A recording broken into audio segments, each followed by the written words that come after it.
Udkhot ke dorbar Lok Sabha na Shillong uba Riki AJ Singkan ula penpau ya ke jingsngo khuslai jingmut hapo ke yeng dorbar Lok Sabha hinin kesngi ha ka baydei bat ke jing ha ka Skulbah North Eastern Hills University bat ula dawaru badei ban Weng no ya Vice Chancellor Professor Prabha Shankar Shukla.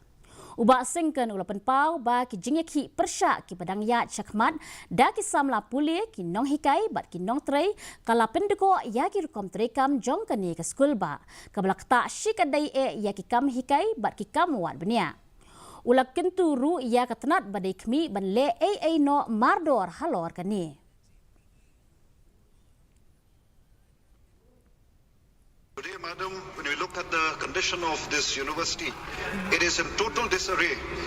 And the reason for this is because of the leadership crisis that the university is facing. Madam, the incompetency of the present VC has led to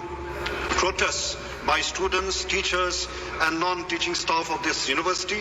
and has brought this university to a standstill. For the last couple of months, this university has been greatly affected in terms of teaching and research, which is the prime objective of any learning institution. Therefore, Madam, through you, I would like to urge upon the concerned ministry to take up this matter seriously by removing this VC who is